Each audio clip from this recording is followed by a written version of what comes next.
So if you're looking at this signal time, I mean, the timing to cross the stop line between consecutive vehicles, you could see that after the fourth vehicle, this timing is remarkably stable. And as I was telling you last time, this may or may not become this stable as you see in this data, but it will become somewhat stable, right? So what you can do is you can average out the numbers that you see afterwards, and that can act as what we call our saturation headway. So saturation headway is, you can think of saturation headway is that if the light never turned red, light always remained green, and you always had vehicle coming in and coming in and coming in, what will be their stable headway that vehicle will be able to maintain between themselves? And that's what happens actually after the fourth vehicle, is that that's fourth and fifth, and even beyond that, you can average those out. Okay? Again, you don't want this to be, when you're measuring this in the field, which you might do in the lab, if you do measure it in the field, you have to be careful that these vehicles have to be part of the same queue. There could be a longer gap. If there is a big gap between vehicles, maybe there are 6 vehicles stopped and there is nobody behind them, and the 7th vehicle is somewhere like 10 seconds away, then obviously you can't use that calculation for your saturation headway because the demand is just not there for you to calculate saturation headway. So this has to be a saturated condition for you to be able to measure it. So for example, in this cycle, in cycle number 2 and cycle number 3, the queue was 5 vehicles long. Okay, and you need the queue to be at least 4 vehicles or more, okay, to be able to measure it. If this vehicle queue is only 4 vehicles long, you don't measure the 5th headway at all. You only count the vehicles that were actually stopped at the red light and then they started going. So they have to be part of that queue. Otherwise, they don't count towards calculation of saturation headway. Okay. So now all you need to do is saturation headway is basically once the headway is stabilized, you just average out those numbers. So in this case, it will be very close to 1.9. Okay. So maybe something like 1.89. So how would you calculate the average? You'll average out these numbers here. You'll average out this one, this one, this one, this one, and this one, and this one, and this one. So 1, 2, 3, 4, 5, 6, 7 numbers. And that's so if I had 6th vehicle in certain cycles, I will include those as well, if they were part of the queue. In this case, they aren't. Okay, does that make sense? And I hope it makes sense why we do this too, right? Because again, we don't want to have extra gaps in the mix, and we don't want to account for the lost time that happens when the light just turns green. So we're looking for that stable situation that happens after the 4th vehicle is in the queue. Okay. So this is what gives us what we call the stable headway. I think in this case, it will be something like 1.89 seconds or something. Okay. And then if you want to calculate saturation flow rate based off of that, that's pretty easy to calculate because then you could do that using the formula that I was showing you earlier. This is the formula. G is equal to 3600 divided by H. And that will give you the saturation flow rate for that direction. Okay, so just 3600. So basically, you're converting the gaps in seconds or the headway in seconds into 36. Now note the units there. So one thing that I do want you to note is the units. So if I want to zoom in here a little bit.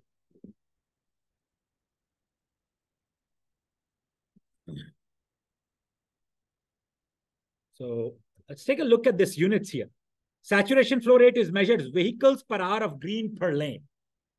Okay, so this is pretty important to note that we measure it per hour of green. If the signal always remained green, what vehicles, and then demand obviously existed, how many vehicles per hour of green would you be able to discharge? That's what this is measuring. So just make the units, note the units here. There's an hour of green in there. Okay, and then you measure it per lane as well. Okay, so this is fairly important too to note. And then if you want to go back to that problem, the last thing it asks is average startup loss time per phase for this approach. So this is obviously telling you the story of that one phase because this cannot tell you the story of the whole signal, right? Because it's measuring, because they're measuring the vehicles in the same queue. They're part of the same queue. Okay, and then that's something pretty important there. Now, something to think about there is like, how do we estimate the startup loss time? The startup lost time could be assumed that, now think about this. If there was continuous green and vehicles kept coming in, they would be able to maintain a gap of only 1.89 seconds between themselves, right? But look at the extra gap, extra time that's being lost here. So what you will do is you'll average out these times. So you'll average out the number here. You'll average out the second vehicle's number. You'll average out this number. So why don't you take a minute to give me the numbers that will be here, that'll go in each cell here. So you'll average out this number. So I need an average for this. And then I'll need an average for this second vehicle for all cycles, the third vehicle for all cycles. And then obviously beyond the fourth, I can just use that for, very little lost time will be there. Okay? Very little lost time would be there. And then obviously lost time cannot be negative. So obviously there will be no lost time. So if it goes negative, then it's just zero. Okay? So I need a total number here. And average number here. So it's like 4.5 plus 4.5 plus 4.5 plus 5 plus 5 divided by 5. And that'll be about 10, 22, 23.5 divided by 5. 4.9? 4.7? Yeah, 4.7 sounds about right. 4.7 seconds, right? And then let's go for this one as well. 3.6. I'm going to mark that. I'm going to trust you here. 3.06. All right. So, and then what's this one? 2.46. And then you can see, consecutive vehicles, the time that averages out is losing. So basically what you're seeing here is that, and then what was the average of the saturation headway? So our saturation headway was what? 1.89, right? So about 1.89 seconds. So what you can see here is that on average, the first vehicle is taking 4.7 seconds to cross the stop line. The second vehicle is taking 3.06 seconds. The third vehicle is taking 2.46 seconds. So if you add up these times, these three times that we observed, what's the total here? What's the total?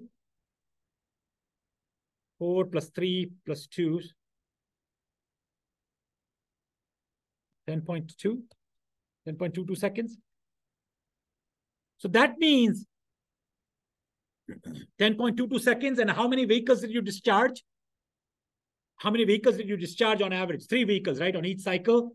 So what you can see is you can figure out how much time are you losing in this phase by calculating that, okay, you should have taken for these 3 vehicles to discharge, if everything was green and never had to stop or anything like that, you should have taken 3 times 1.89 seconds. But now you're taking, 10.22 seconds for total. Okay. So this gives you the lost time for that phase. Okay. So the lost time for that phase is 10.22 seconds. And this is for 3 headways. So you divide this by 3. So you divide this by 3. And what is that? 3.4? 3.341? Okay. 3.41. Okay. So let's add the 3.41 seconds. That sounds about right. That means you're losing about 3.41 seconds every time for every vehicle to go. For the first 3 vehicles, that's what you're taking. What time you would have taken is 1.89 seconds. So your lost time for this phase is going to be, this is just the startup lost time. Okay. So whatever is the difference between 3.41 seconds and 1.89 seconds, that's your startup lost time that you lose every vehicle on every phase. Okay, if you want to get the total lost time, it'll be 10.22 minus 1.89 times 3. So that will be your total lost time. So this is the time you lose per headway or per vehicle. And then if you're measuring it based on first 3 vehicles in the queue, which would normally be the case, you multiply that by 3 to get the startup lost time for that phase. Okay. So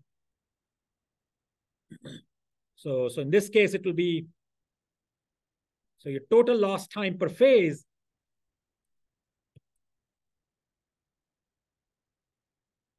will be equal to, let's see, 3.41 minus 1.89.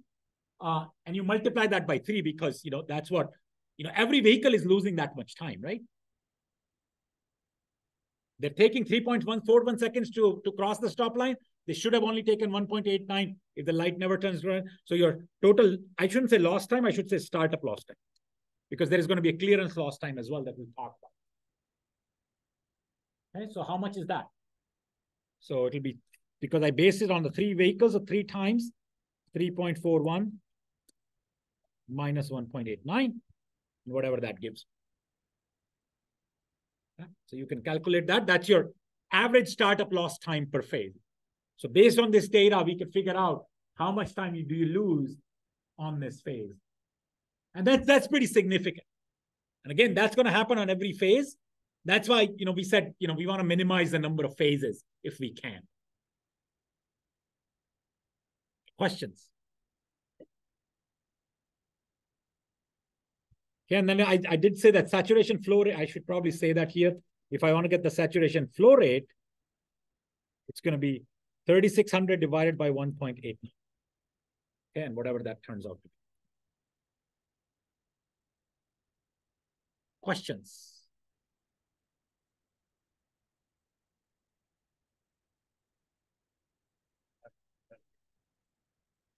The saturation headway is calculated by looking at averaging out headways that were observed, the time difference that was observed in crossing the stop line after the 4th vehicle. Okay, 4th vehicle and beyond. Whatever observations exist after the 4th vehicle crossing the stop line. So that's why I calculate that by averaging out these numbers. Averaging out these numbers. Oops, that's too thick. Averaging out these numbers will give me the saturation headway. Questions? Okay. If there are no questions, let's think about the next example.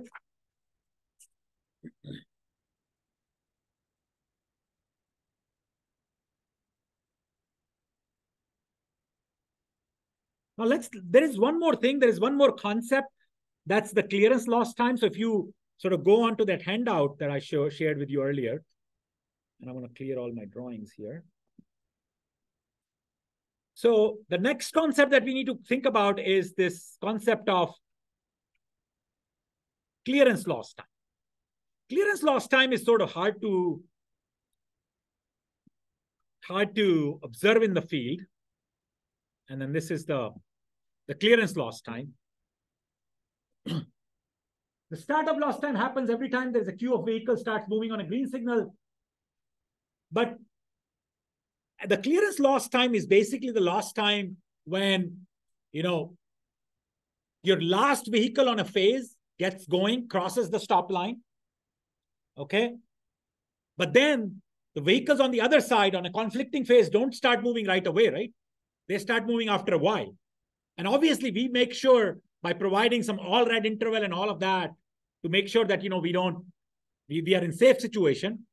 But that does lead to some lost time in the mix, right? Because nobody is moving. The intersection is empty for a while. So whenever we are doing any kind of capacity calculations, okay, the clearance loss time, L2, is defined as the time interval between the last vehicle's front wheel crossing the stop line and the initiation of green for the next phase. And when the light turns green on the other side. Now, a lot of times, you can use your all red time. Okay, you can use your all red time to be equal to this lost time. That's a good sort of rule of thumb that you could use.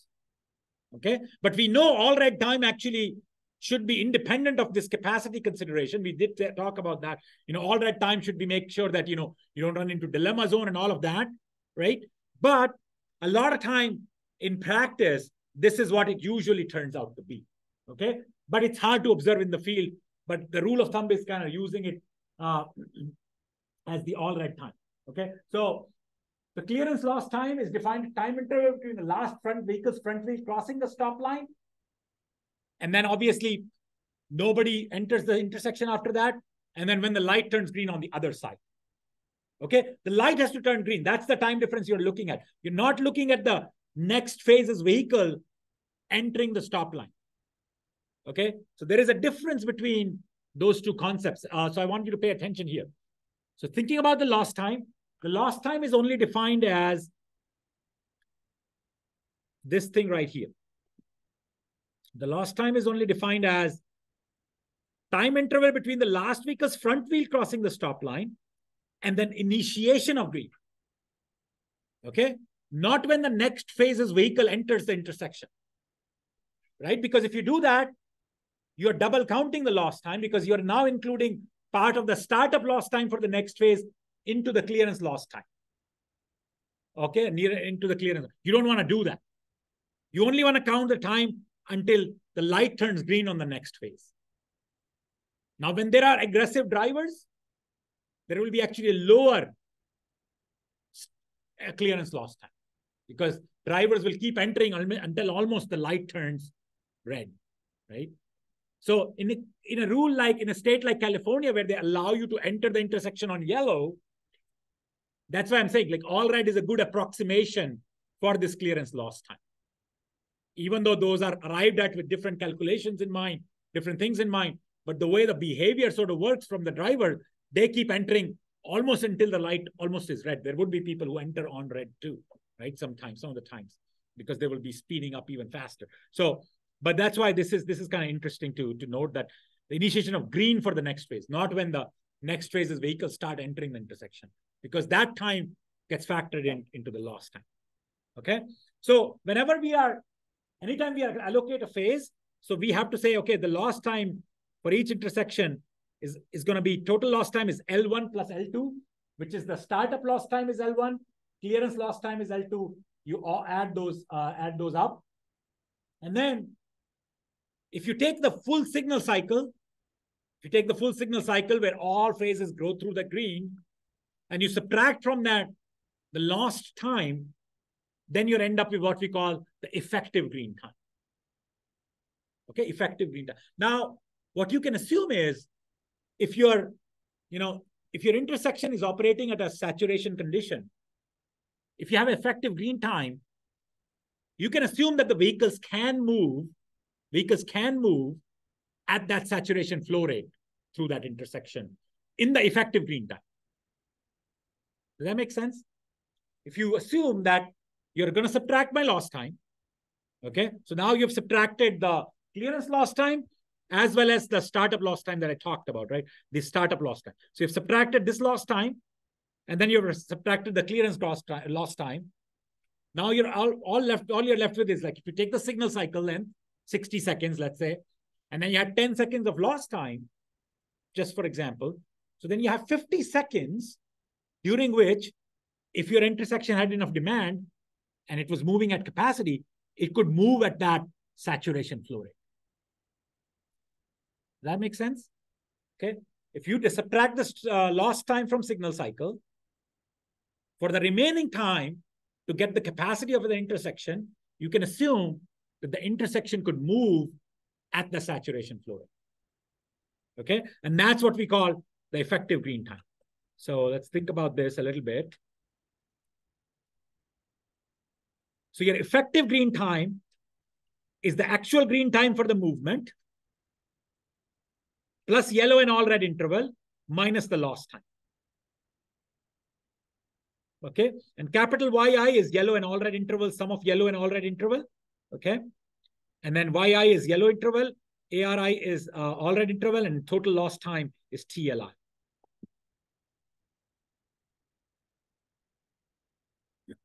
Okay. The model results in effective green time. So if you look at just the effective green time, that means you can move the traffic through that approach at the saturation flow rate for this GI interval. You couldn't do that for the whole green time because obviously some of that green time will be lost. But if you kind of come up with the effective green time, during that effective green time, that may be fully utilized by vehicles at the saturation flow rate. So vehicles can move at that rate. Okay.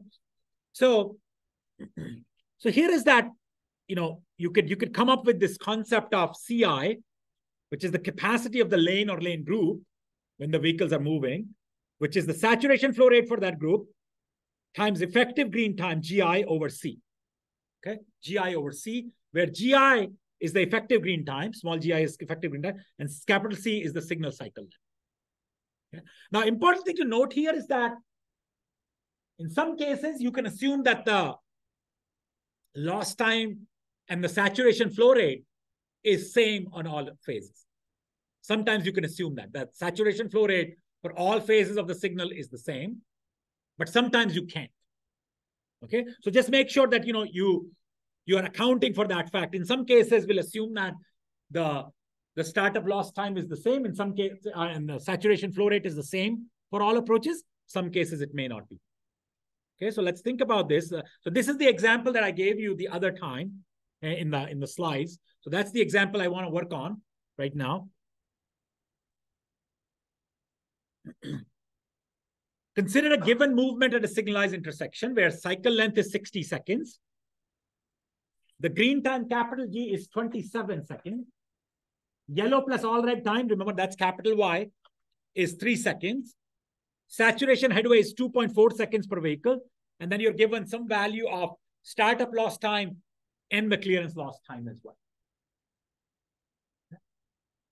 So now let's think, for these capacity, what is the capacity per lane for this movement? That means how many vehicles could you discharge in 1 hour? Okay, in 1 hour, how many vehicles would you be able to discharge? So now your first job is to convert this green time. Your first job is to convert this green time into what we call the effective green time. Okay? Let's come up with the effective green time first. So we want to get the small g value first. Okay, so I'm given the capital G. I want to get the small g. So my small g can be obtained by doing this. So my small g is equal to capital G plus my yellow time minus my lost time, right? And in the lost time, I need to include both startup lost time and clearance lost time. So I'm going to do, this is how I'm going to do it. Right? So my green time is 27 seconds for this approach. I'm going to add to that the yellow time because I know it gets utilized by the drivers. Minus total lost time. So minus 2 plus 1. Okay. Now, if you do the calculation, this is a long way of saying, I'm going to end up with my effective green time to be the same as the green time for that approach. And that's okay. But remember, that's not always the case. The lost times could be higher or lower than the yellow and all red time. That could very well happen.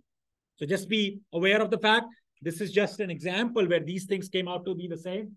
May or may not always be the case. Okay? Now, think about this, right? What is my saturation flow rate? What is my saturation flow rate? So I'm given the saturation headway. Can you guys give me the saturation flow rate for this example? Give me the saturation flow rate for this example, please. Should be pretty easy to calculate. 1,500, simple calculation. How did we do it? 3,600 divided by 2.4. Pretty easy. So that means, and my units will be vehicles per hour of green per lane. So remember, the units on this is going to be per hour of green. Okay. So that means that I'm able to discharge. If I got 1 hour worth of green time for this approach, I will be able to discharge 1,500 vehicles through this approach, right? But in reality, in the whole signal, I'm not going to get the whole hour of green, right? Because signals always have the other approaches, the conflicting phases, right? So in this case, my cycle length is 60 seconds. Okay. My cycle length is 60 seconds, out of which effectively I'm only getting 27 seconds to move the vehicles. So I can actually get the capacity using this simple formula. So my capacity would be,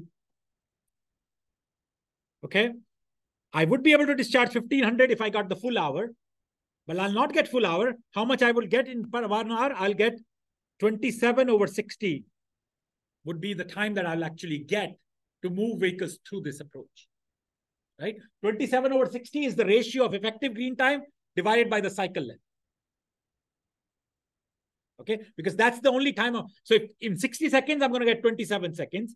In 60 minutes, that means I'm going to get 27 minutes, right? So it's basically the same ratio that I'm able to maintain. So 50/100, if you calculate that, that value comes out to be about 6.7. So now 675.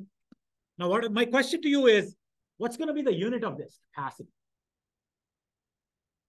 Would the unit of this would be vehicles per hour of green, or would it be vehicles per hour per lane? So my question is, what should be the unit for this capacity here? So I got the capacity for this approach, but I'm looking for the units for this approach. What would be the unit for this approach, this capacity for this approach? Do I still add that per hour of green in there?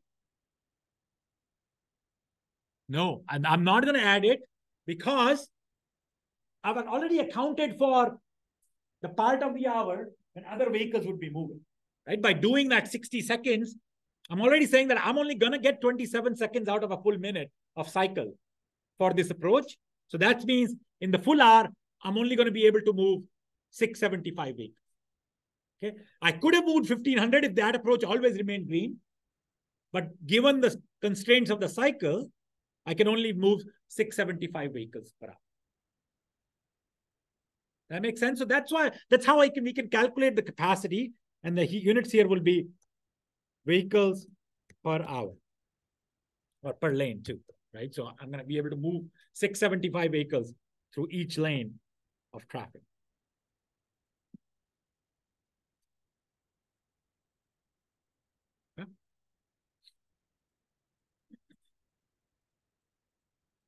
You can also think of it this way. You can also think of it this way that they do it here. And I like that approach too. It won't give you a formula or anything like it gave us here. Pretty easy, nice and easy formulas right here. But it helps to think about this. The way you think about it is, okay, I have a total cycle of 60 seconds, right? Out of that 60-second cycle, how many cycles would I be able to run of this signal? Because each cycle length is 60 seconds. How many cycles would I run in an hour? I'll run 60 cycles, right? Because each cycle is 60 seconds and 1 hour has 3,600 seconds. So that means I'll be able to run 60 cycles here. Okay. So my total time that I have available to move vehicle is 3,600. And I could probably just go down here. Total time I have is 3,600 seconds. Right? The time that's going to be read for my signal, okay, the times that's going to be read for my signal, it's going to be 60 seconds minus 27 seconds and minus 3 seconds. So that's basically the time that my signal will be read for the whole time. Okay. And then I'm going to lose 180 seconds more. I'm going to lose 180 seconds more because I'm going to lose 3 seconds every cycle, right? Because it's time lost per cycle is 3 seconds. So if I run 60 cycles, I'll lose 180 seconds when nothing would be moving, right? When nothing would be moving. So I'll lose 180 more seconds. So I have 3,600 seconds total. By 1,800 seconds, the time would be read. My signal will be read for that time. And then I'm going to lose 180 seconds when everything would be read or nothing will be moving. So I'll have 1,620 seconds left to move my vehicles on that approach, right? And then that will give you, because you can move 2.4 seconds per vehicle, that means to move one vehicle, you need 2.4 seconds. So then how many vehicles would you move? You can just divide 1,620 by 2.4 to get how many vehicles would you be able to move.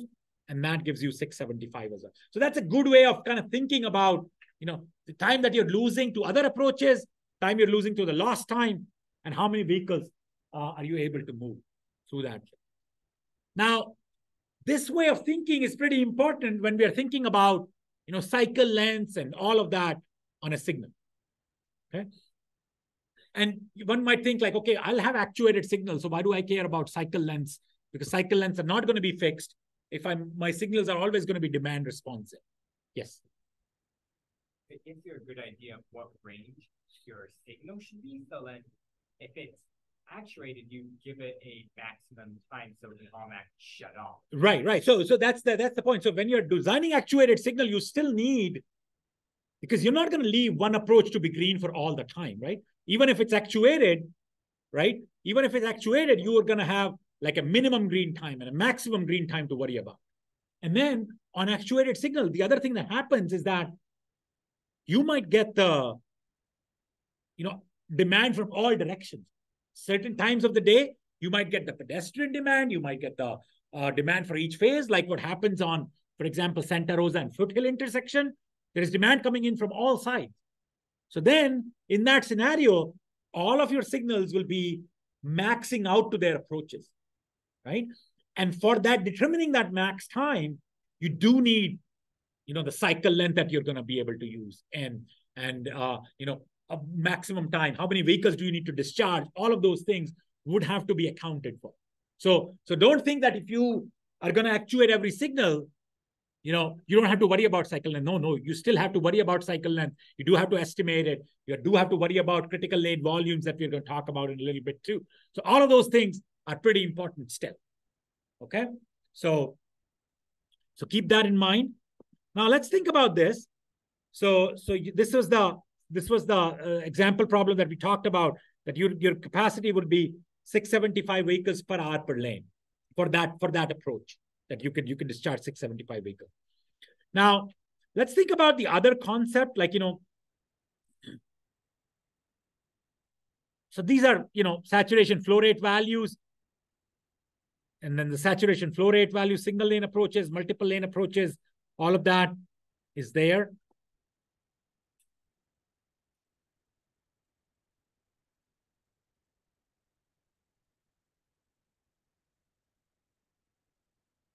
So, I was telling you about how we can estimate the L2 value, the loss clearance, loss time value.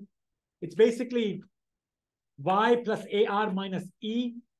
E is basically the time that vehicles will encroach into the yellow and all red, right? It's like how aggressive the drivers are. If the drivers are very aggressive, this E value, the encroachment time, becomes higher and higher, and then you'll have a little bit less loss time.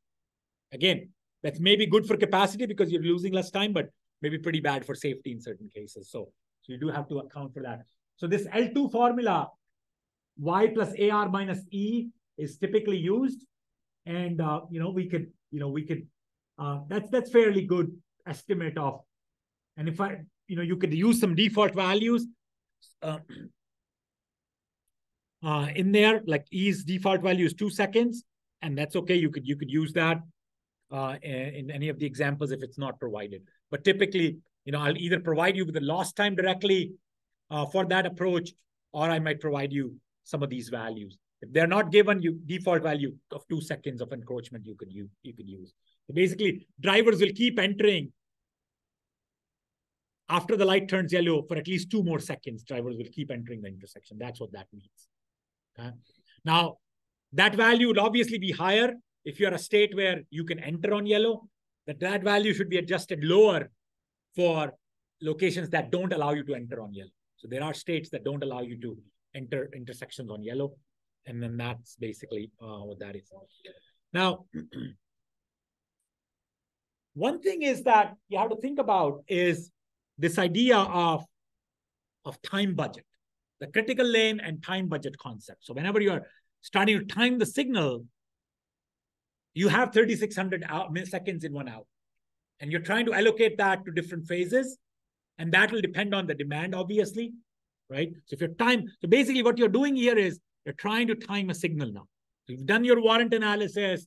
You're trying to, time the signal. And again, even if your signal is actuated during peak hour, it's reasonable to assume that you will get maximum demand coming in from all sides. So you need to be able to time your signal for the peak hour to at least determine the max green times and so forth. Okay, so so this is where sort of the critical lane and time budget concepts comes into play. And there is actually a problem that I asked you to solve. A problem like this. You have 1,200 vehicles coming in from one side and 1,800 vehicles coming in from the other side. And I'm asking you to estimate the critical cycle length for this signal.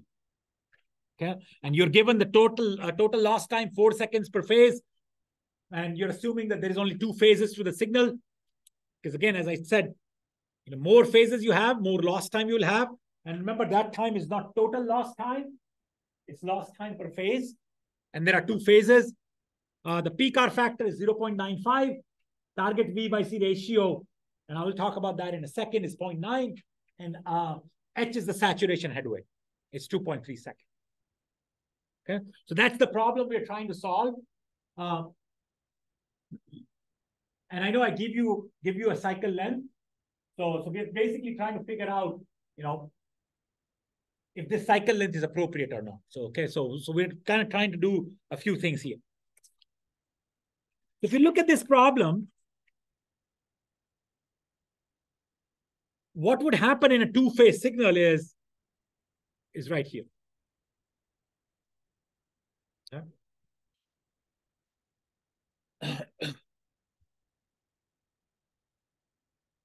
Is that for each phase, the timing, the green time that you will allocate to that phase will depend on which movement is the critical movement, right? So if you look at movement 1, right? If you look at movement 1 here, there is actually these 2 lanes moving as well. And then there is this lane moving as well. There is this lane moving as well, right? And then on the east-west direction also, I designate a certain movement as my critical lane, but there are other movements happening as well. But these critical lanes just means that these were the lanes that needed the most time. That typically means that they had the most volume of traffic that needed to pass through the signal during that green phase. Okay, that's why these lanes were sort of the critical lane. Okay, so yes. Does a critical lane identify the pedestrian movement? It could be pedestrian movement as well. Yeah, that's a great point. Now, it could be identified as a pedestrian movement, but typically that doesn't depend on the number of pedestrians. So when you're talking about critical lane or critical movement for a phase, if you're talking about movement of just vehicles, that'll be the maximum volume of vehicles. But in some cases, that could be because of the pedestrians, and those pedestrian movement phases could be depending on how much time pedestrians actually need to cross the intersection. Yes. I heard for like in many cities, what defines, especially like in downtown, what defines their green site, what their critical lane is just the head interval cycle. Yeah, that's what it's going to end up being. That's exactly right. So what was said was like, if you're talking about large cities, large metro areas where, I shouldn't say metro areas, large downtown areas where there's a lot of pedestrian traffic, a lot of time your vehicular volume would not be high enough to be the critical lane volume. The critical lane volume will be determined based on, how much time the pedestrians actually take to cross. It doesn't even depend on so much on the pedestrian numbers. There is actually a formula. There is a number of pedestrians in that mix, but a lot of times that number is not large enough. A lot of times it'll just be how much time pedestrians actually need to cross. So yeah, we'll talk about that number. And again, yeah, in this case, we are sort of saying the critical lane volume is the vehicular volume, but in a lot of cases, a lot of downtown situations, this will be actually determined by your pedestrian crossing interval that you need along that phase. Okay, so yeah, that's a very good point. Let's see. So now think about this, right? So maximum sum of critical lane volumes, the maximum sum of critical lane volumes actually determines what we call the intersection capacity a lot of times. Okay, so let's think about this. If you have an intersection, let's say this 2-phase intersection that I just showed you, then nobody's going to move for a certain time period, right? Nobody is going to move for a certain time period. That means for that time period, the flow that you can move is 0. So in this case, out of a 60-second cycle, how much time is available for you to move vehicles and pedestrians out of a 60-second cycles? Can you tell me? How much time is available for you to move vehicles and pedestrians through this signal? Can you guess based on the numbers that are provided? Should be able to tell me, right? What's the time when nobody moves? It's the lost time, right? It's the lost time, the startup lost time and the clearance lost time. Nobody moves. And then I give you that as a total, that every phase you're losing 4 seconds. How much time are you losing every cycle? How many phases do you have? 2. You're losing 8 seconds every cycle. So that means every 60 seconds, you only have 52 seconds available to move the road users. Okay? So you only have 52 seconds in which to move vehicles and pedestrians, whoever, you road users, right? So that means your intersection capacity would be based on, sort of vehicular capacity would be based on only the 52 seconds time that you have available. So now you can, based on that, you can figure out how much is the total intersection vehicles can you move, okay? So that will depend on, if the light never turns red, how many vehicles could you move per hour of green on this? How many vehicles could you move per hour of green through this intersection? Do you have information available to use, to make use of that? Which of these parameters, the C, the TL, the number of phases, the peak hour factor, the target V by C, and H value, saturation headway value, which of them will help you determine the saturation flow rate? Saturation headway, right? So what's the saturation flow rate for this example? So 3,600 divided by 2.3. Can you give me that number? 1,565 point what? 0.2. Okay. So, and then the units on this would be vehicles per hour of green per hour. Right on. Can I take this as my capacity? Is this my capacity for intersection?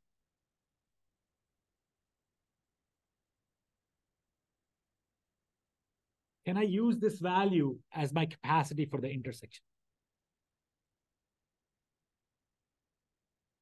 No, right? It's not my capacity. It's my saturation flow rate that I can achieve through this intersection. And the answer is in the unit, right? My capacity has to be measured in how many vehicles I can move per hour, right? I don't have that here. I have per hour of green, okay? But how much would be my actual green time from this intersection?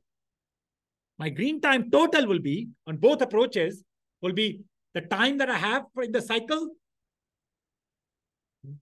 and then time that I'm losing per cycle. So I'm always losing.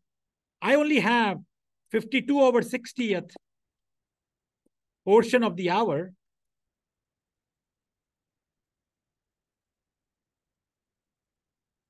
Does that make sense? I only have 52 over 60th portion of the hour to move vehicles. Does that make sense? Because I'm losing 8 seconds every cycle. Because I'm losing 8 seconds every cycle, I only have 52 over 60th time available to move users. So my intersection capacity is actually just going to be 1565.2 that I could move if light always turned green. I'll always remain green. I didn't lose any time, right?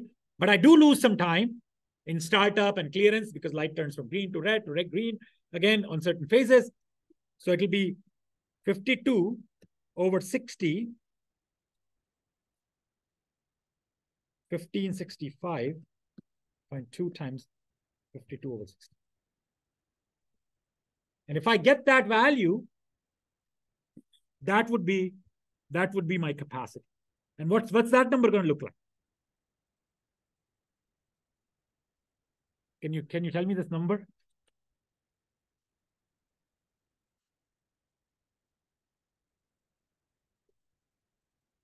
1356?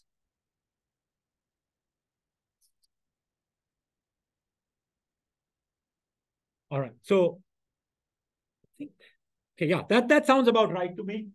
For 2.3 seconds per vehicle, this should be the value. Okay, that makes sense. Questions? So in the example that your book is working on, the number that they're using for saturation headway is 2.5 seconds. And that's why they have a lower value. Because again, they need more time between each vehicle. So the value that you can move through the critical intersection is only 1248. So if you look at your handout, this value is 1248. Why is it 1248? Because their saturation flow rate is 2.5. Again, we arrived at this number slightly differently, but it's the exact same idea. So if this number was 2.3, that's the number I will get.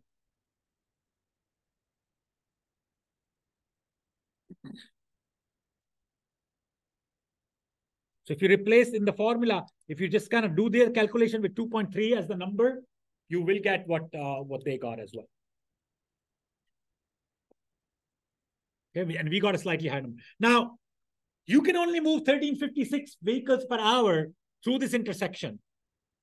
How many vehicles do you need to move through the intersection here, given the critical lane volumes here? How many do you need to move?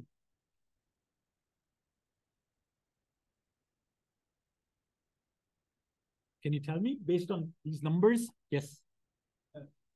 More than that? How much more? How many? You can actually see how many.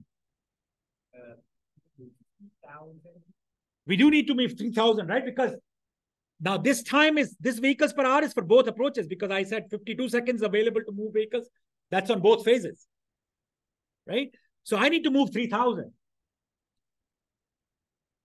That means, something is off here. So what do I need to do? I need to make sure that I'm providing multiple lanes of movement, right? I need to have this 1,800 divided into multiple lanes of moving traffic, right? So that I can move whatever I need at 1356.1. Actually, I need to move. I don't even have this 1356.5 as my capacity. Okay, I'll talk about that in a moment for now. But I need to make sure that I have at least that much time. So what do I need to do? I need to somehow get it lower. So maybe I'll divide that into two lanes, 900 and 600 maybe. I divide both approaches into two lanes. I could do that, right? So if I divide each approach into two lanes, now what will be my critical lane volume here? For two lanes. So if I have two lanes on each approach, I'll get 900 and 900 and 600 and 600, because now they'll divide themselves. What's my critical lane volume then? If I divide for two lanes in each direction, what's my critical lane volume?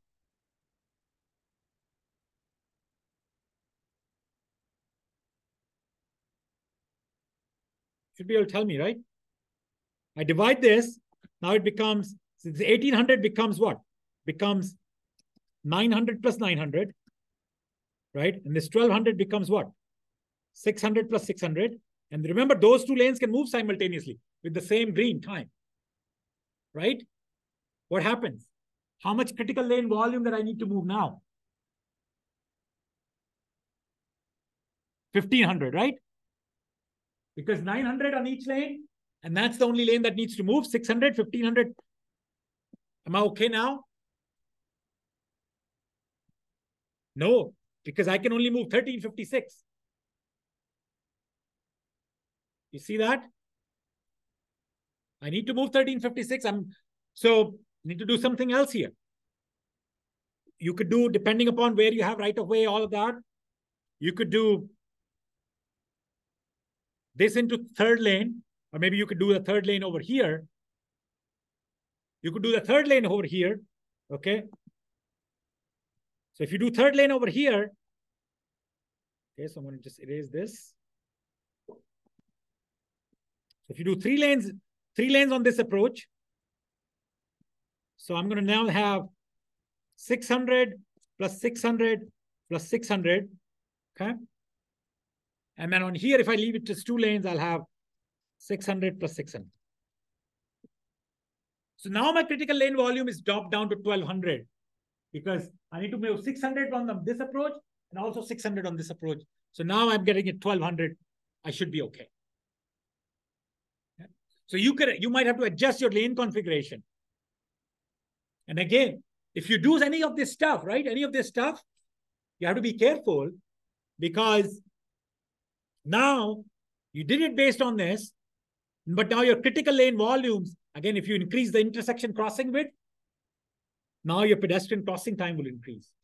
And now you might be, no. So again, we are not worrying about that right here, but something to keep in mind. Because if you're allowing 3 lanes now, you're dividing this traffic into 3 lanes, means pedestrians have to cause that much more traffic. Or that much more time they will need. Based on their speed, now you need another 12 feet lane, whatever is needed. And again, on the other side also, you might need that. Right? So keep thinking about that if needed. Now let's think about this value. So one thing that you could do is that you could figure out, you can create this. If you take this approach of like how we calculated VC value, if you take this approach of how we calculated the VC value here, figure out the drawings here. If you take this approach of how we calculated the VC value, 1 over H multiplied by 3600 minus NTL, 3600 over capital C, okay? And then NTL is the number of lost time for each phase and all that. You can rewrite this as VC. If you take this equation 1712, you can rewrite this equation in this format. You can rewrite this equation in this format, 1713. So you can rearrange 1713 into this format. C minimum is equal to NTL 1 minus VC, sum of critical lane volumes, divided by 3600 over H. So this is the formula where you can actually determine the minimum cycle length as well, right?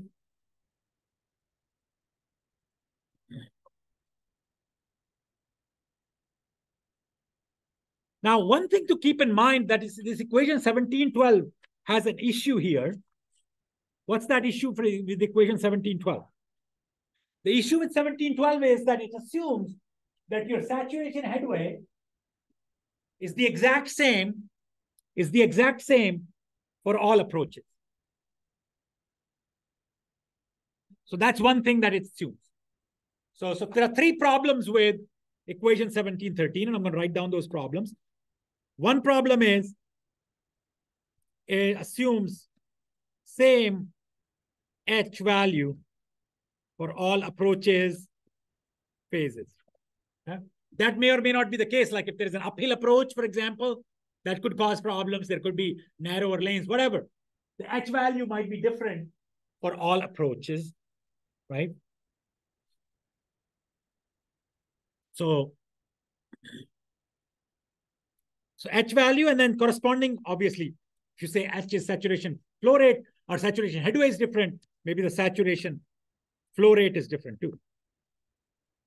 Okay, H value and saturation flow rate, both, right? They're connected, obviously.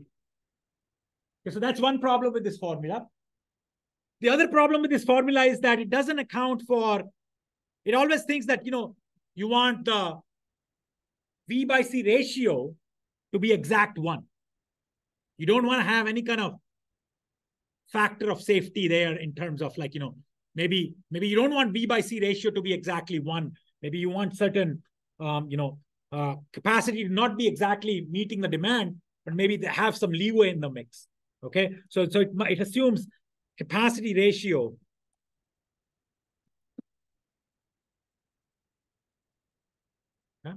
So that's the other thing it assumes. And then it doesn't account for, so that's number 2. And then the third problem with this is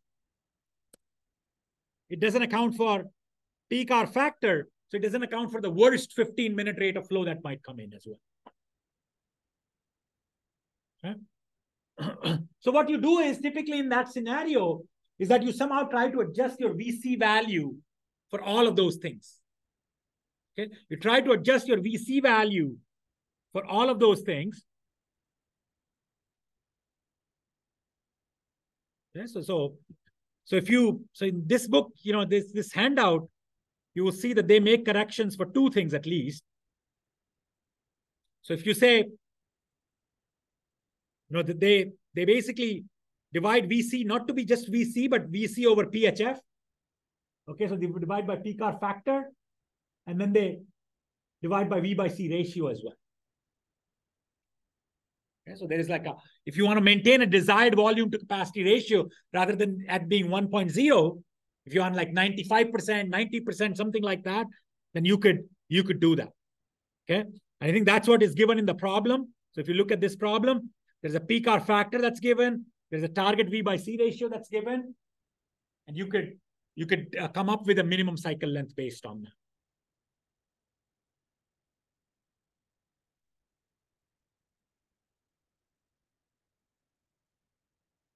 So that's something to think about, is that, how would you calculate your desirable cycle length? So this C minimum becomes C desirable by doing this corrections here.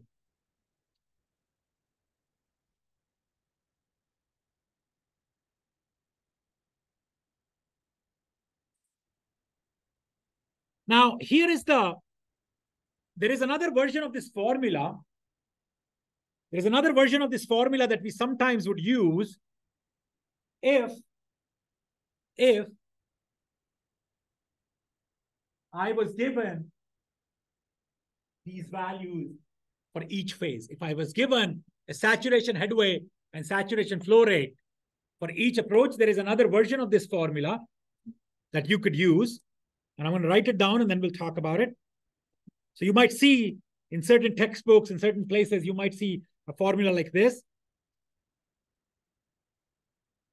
Lost time multiplied by desired V by C ratio.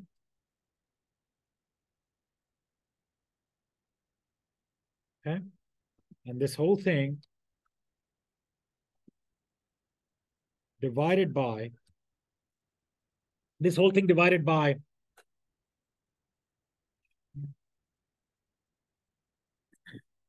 desired V by C ratio.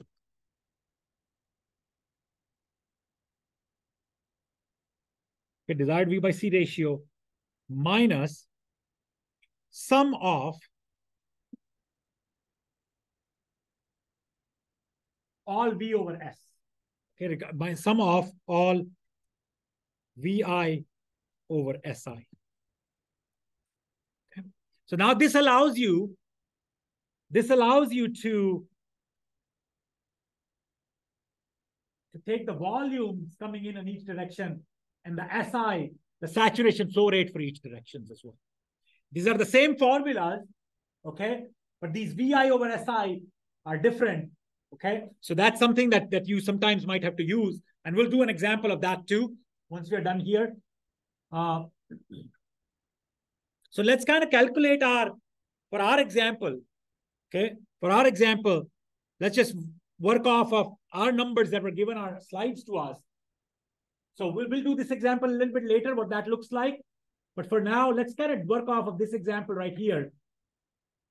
And equation 1714, let's try to use equation 1714 for the lane scenario that we talked about. What will be the desirable cycle length? Okay. So let's take a look at this and figure out what will be my C desirable using equation number 1714, all right?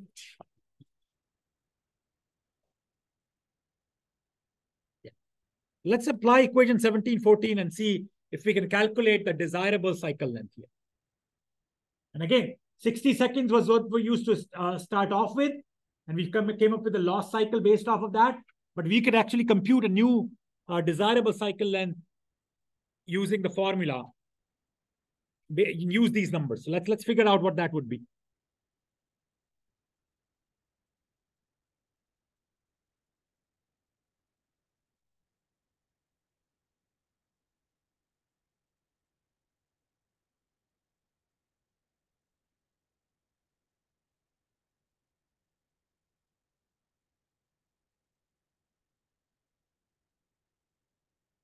Remember now, we did split up the flow there, right? We did split up the flow to be 3 lanes, 600 here, and then 600 here. So our demand, critical lane volume, the demand that we're going to input here, the VC for that formula that we're going to be using will be equal to 1200 based on the lane split we created, right? Because we did divide this lane into three approach lanes and this one into 2 approach lanes. So you'll use VC equal to 1200. Let's see what we get here.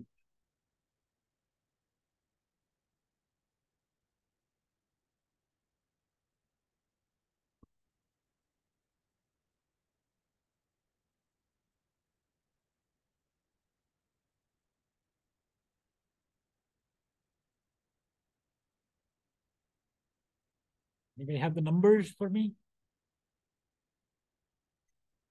Yes.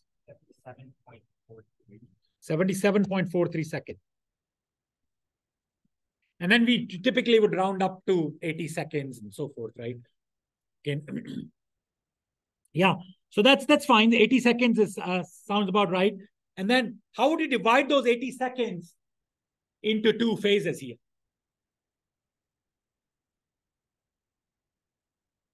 Usually we do that based on the critical lane volume that we observe. In this case, what was those? What were those? 600 and 600, right? So that means you're going to split the cycle evenly in this case. Just because you can provide those lanes, right? So 77.43 seconds, you round it up to 80 seconds. Now, one thing I want to bring your attention to is that's fine. You could increase the cycle length at 80 seconds. And usually the longer the cycle length is fine. But again, you don't want to create it too long of a cycle. Now, one thing that does happen, and I want to go back to the example that's in the book here, because they illustrate it pretty nicely,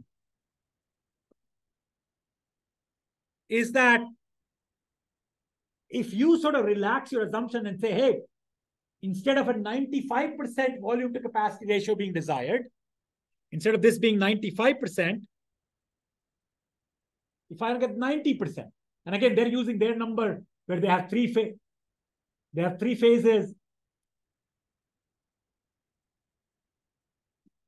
They're using different examples where there are 3 phases, 1200 to be their demand volume, and then 2.2 seconds be their saturation headway. But that just illustrates a good example for us. So I think this is, so they're doing a different examples now, right here. 3-phase signal, 4 seconds per phase lost time, 2.2 seconds PHF of this, VC of this, right? So they start to calculate signal desirable cycle length at different V by C ratio that you can maintain. Okay. So they go from 90% V by C ratio. Okay. And then 65 seconds. Oh, I think this is, okay, sorry, peak hour factor of 1. So they start off with peak hour factor of 1. Oh, I'm sorry, peak hour factor is 0.9. I'm sorry, peak hour factor is 0.9. They start with a volume to capacity ratio of 1.0. They change it to 0.95. Then they change it to 0.9. Then they change it to 0.85. And they want to see what happens to your signal cycle. Now you can see, because this V by C ratio is in the denominator here, okay, as you reduce the V by C ratio, this number goes up because you're now dividing by a smaller number. This number goes up. Because this number goes up, the whole denominator of this goes down, and then the signal cycle increases. So signal cycle length goes from 65 to 85 to 130 to 290. So that means, probably not reasonable to run this signal at an 85% volume to capacity ratio. The signal cycles are getting too long, right? And then the next one is, if you go to 0.8, you get a negative number. Right? And that's just a quirk of the calculation, but what it's telling you something is that it's impossible to run this signal with an 80%, 80%, V by C ratio. There is not enough time in an hour to accommodate the demand of what you need the green time for and how much time you're losing every cycle and the total lost time, all of that. That's impossible to achieve here. The good news about sort of these actuated signal is that you can actually go with large number of signal cycle, large signal cycle length, I'm sorry. For actuated signal, you could go with these large signal cycle length, not negative number, of course, but you could potentially go with 130 seconds. Might be okay. Because that, is going to only happen when there is demand coming in from every side, max demand, all that. Right? So that's why you could sometimes in an actuated signal, you can maintain a pretty low V by C ratio. And that's the advantage of actuation, right? So you could sometimes do that, but again, you don't necessarily want to do that if you have any kind of coordination happening. If you're kind of giving priority to pedestrians and so forth, then these things, probably should be limiting to, smaller numbers there. You don't want to increase the wait time. Okay. I think this is the problem we're dealing with here. And they talk about this. So if you do it for our signal cycle, I think for 4 seconds, this is this problem here with our example. So they get an 80-second signal cycle. And then they actually try to do it with the certain. So anytime you kind of go with this number, so this 1200 was the okay one, 1500, 2100, and 3000 were not okay because, again, you didn't have the capacity, right? You didn't have the capacity because, you only had 1357 vehicles per hour capacity. We talked about this, right? So we already did this calculation here. Okay. All right. So this is sort of an idea about how we time the signal. Now, one thing I did want to share with you is sometimes what you're given is not, these phases. What you're given is this. In certain problems, you might be given desired V by C ratio. So let's say if you're given that to be 0.85, so that's what you're given. And then you're given, for each phase, you're given a V over S split. Okay, a critical lane volume divided by the saturation lane split. Okay, so you are given a V over S split for each phase of signal. Okay, so that each critical lane moves at that level because the saturation flow rate might be different or whatever, right? Because you can remember this formula that you had here, it sums up 3600 divided by 2.3, because here you're assuming all signal phases have the exact same loss time. Okay? So you can actually rewrite this formula. You can rewrite this formula in equation 1712. Go back here. With individual V by C ratio. Okay, so I can rewrite this C minimum formula. C min formula using this approach to be, as I was saying before, loss time NTL would be the same if you need the total loss time. So this formula would be the same. Instead of this, so I'm going to try to replace this piece of it. So I'm going to try to replace this part of the formula. Thickness and use thickness.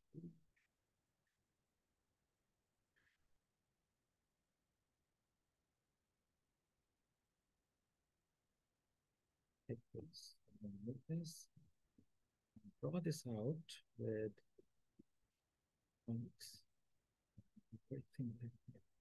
so I'm just going to try to replace this part of the formula.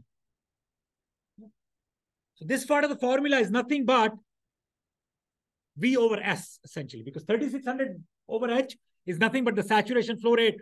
But you could do that, and your formula could be something like this.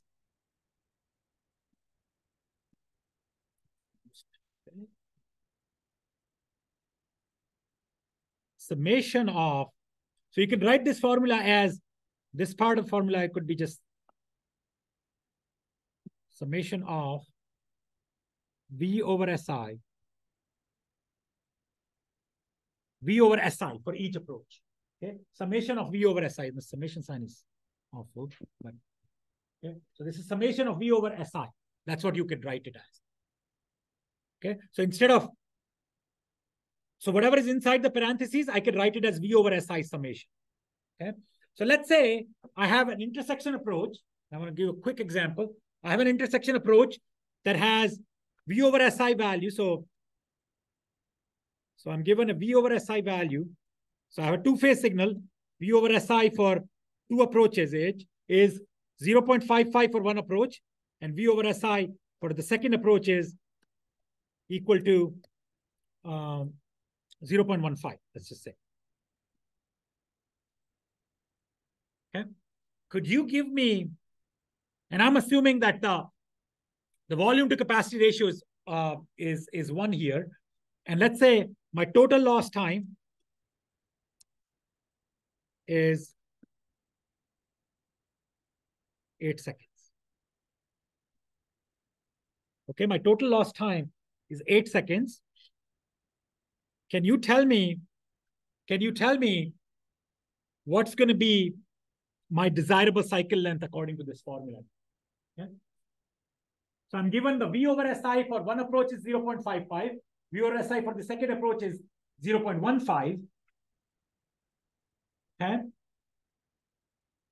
I'm asking you, what's going to be my minimum cycle length based on this? My total loss time is 8 seconds. Remember, this part of the formula represents the total loss time. This part of the formula, this N times TL is the total loss time. I'm giving you that directly. Total loss time is 8 seconds. What would my C minimum look like in this scenario?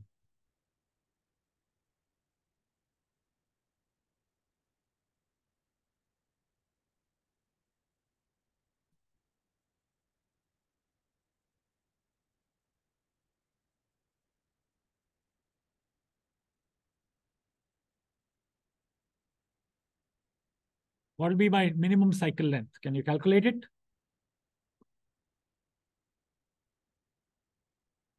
Anybody has the number? 67? Okay, so how did you do that? So it's going to be, the numerator would be 8, right? Numerator would be 8 here. And then 1 minus 0.55 plus 0.15. So I'll have, so the formula here would be, so when you apply it, it's going to be 8 divided by 1 minus, I should probably put a parenthesis here as 1 minus 0.55 plus 0.15. What would that give me?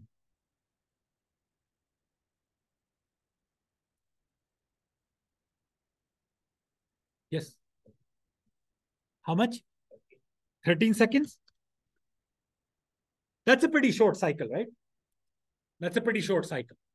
Now, what would happen in these scenarios if you do this, and then you know your V or SI are these, right? So that basically becomes your ratio. These numbers become your ratio of how much green time you want to provide to that phase. Okay, so V over SI for one approach is 0.55. So you allocate 55% of the green times to this approach, 15 and 0.15. So whatever their ratio is, right? You will allocate that based on this time here. But what happens is that this is not going to be exactly right here, because what would happen is, in this scenario, some of your green time for certain approaches will come out to be lower than your minimum green time that you want to allocate to each approach. For example, we always want to allocate at least like, if you have sort of like, major approach, typically they need to get at least 10 seconds of minimum green time. And then minor approaches will get at least 6 to 8 seconds of green time. In this case, that would be impossible to achieve, right? So what you do is you bump up the cycle by improving the V by C ratio, okay? By improving the V by C ratio to be 85% or 80% or something. So what we'll do is that we'll try to wrap up this example by looking at what happens if you are able to achieve a V by C ratio of 80% or 85%. What happens? Yes. 26.6? Okay, I'm just trusting you guys here. So 26.67, whatever you tell me. Okay, whatever it is, in some cases, even this 26.67, if you sort of try to allocate this time, if you get less than a certain minimum time, then you need to reallocate the time. So we'll come back and talk about this particular piece of the formula next week, and then we'll try to time an actuated signal in the next class, okay? And then we'll kind of do some calculations with roundabouts, okay? So that's the plan. I will see you in the next class. Thank you so much. Have a great Halloween.